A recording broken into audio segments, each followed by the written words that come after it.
Back to my channel. আমি শিউলি বড়ুয়া। আজকে তোমাদের সঙ্গে শেয়ার করতে চলেছি আমাদের ফুল নাটক। এতদিন তোমাদেরকে শেয়ার করেছি আমাদের থিয়েটার ক্লাসে কিভাবে রিহার্সাল হয়েছিল আর কি কি করেছিলাম, কতটা এনজয় করেছি, কিন্তু আজকে তোমাদের শেয়ার করতে চলেছি ফুল নাটকটা, মানে আমরা যেটা এতদিন রিহার্সাল করেছি। আর আমাদের নাটকের নাম হচ্ছে মোবাইলের মায়াজাল। তো দেরি না করে শুরু করা যাক।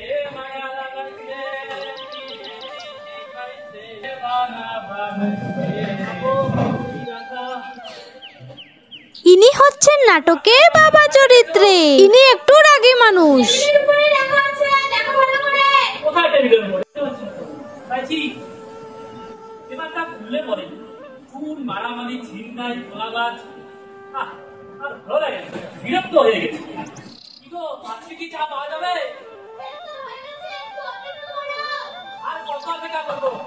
ইনি হচ্ছেন আমাদের নাটকের প্রধান চরিত্র রূপায়ণ কর্মকার, যে কিনা মোবাইল ছাড়া এক পা চলতে পারে না।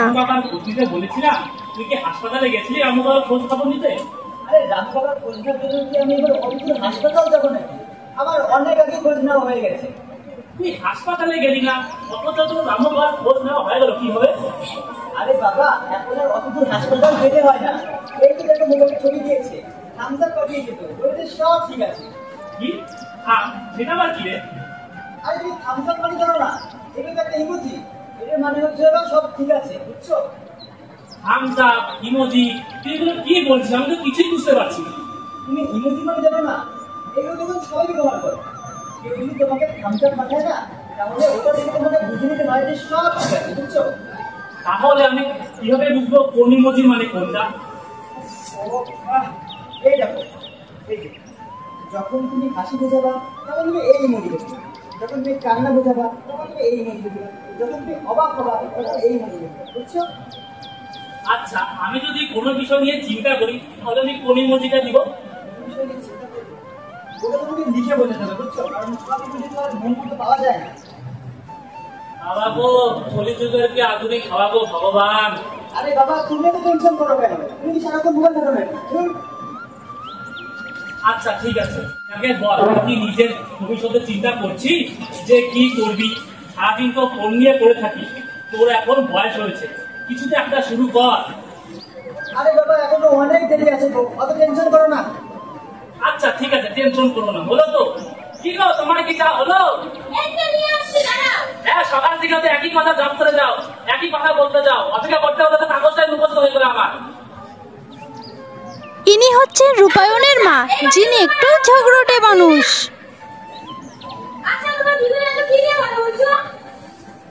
দেখো তোমার ছেলেকে, আমি ওকে বলেছি যে হাসপাতালে গিয়ে রামু বাবার খোঁজ নিয়ে আসো। ওর বলে নাকি মোবাইলে খোঁজ নেওয়া হয়ে গেছে, কি থামস আপ কি ইমোজি পাঠিয়েছে, বলছে সব নাকি ঠিক আছে।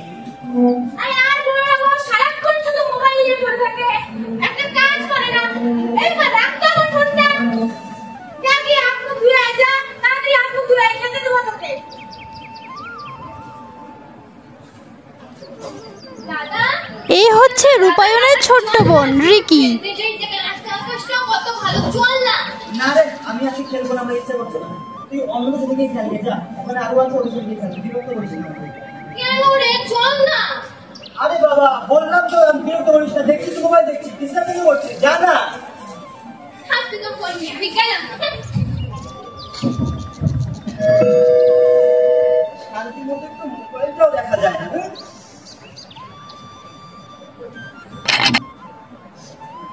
আরে তো শুনি, আয় বল।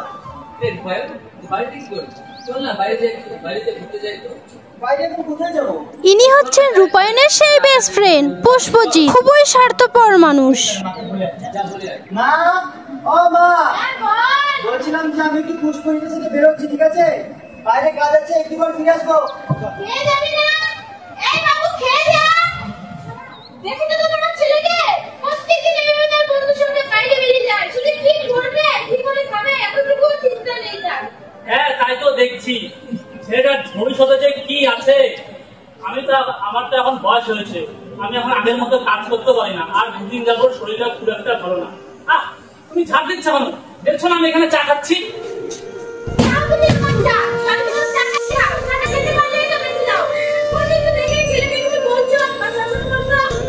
আমি আবার কি করলাম?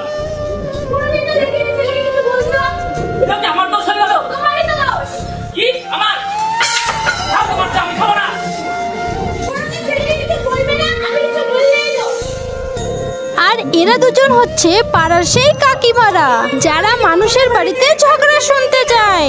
আর বলো না দিদি, আমাদের ছেলেরা সারাক্ষণ এত ফোন দেখে না।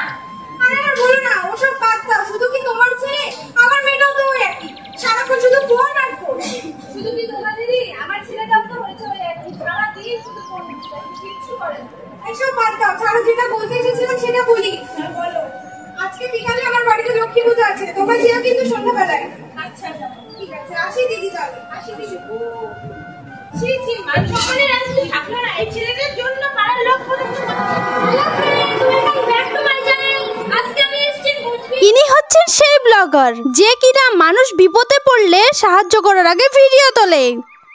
আর এরা দুজন হচ্ছে ইনস্টাগ্রামের ইনফ্লুয়েন্সার, যারা যে কোনো পরিস্থিতিতে রিলস বানাতে ব্যস্ত।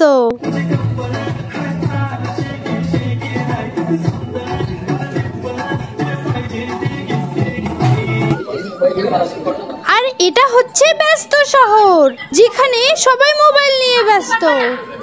আর এরা হচ্ছে নিব্বা নিব্বি, যারা কল করতে এতটাই ব্যস্ত যে ঠিক করে রাস্তার দিকেও তাকায় না।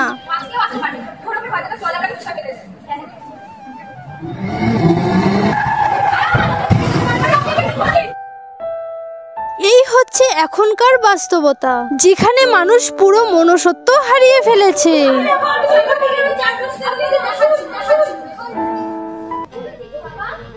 এইদিকে আবার রূপায়ণের বাবার হার্ট অ্যাটাক করেছে, কিন্তু ছেলের কোনো খবর নেই।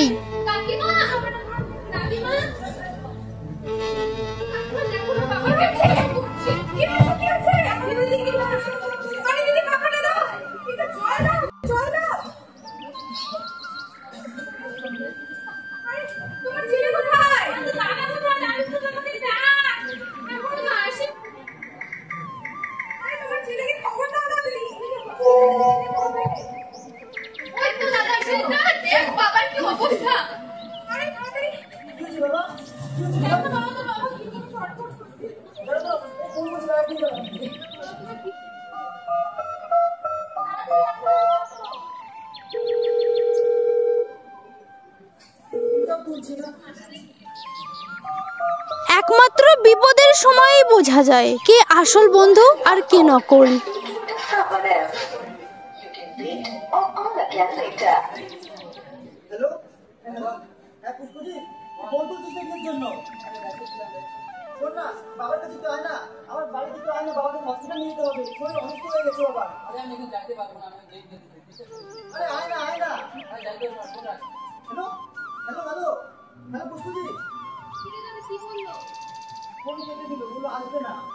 কিছু বলতে হবে না।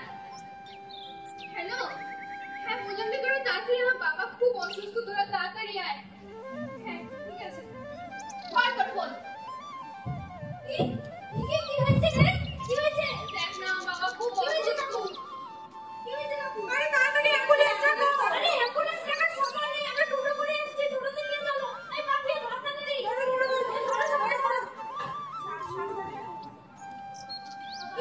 মোবাইল আমাদের জীবন খুবই সহজ করেছে, কিন্তু মনুষ্যত্ব কেড়ে নিচ্ছে।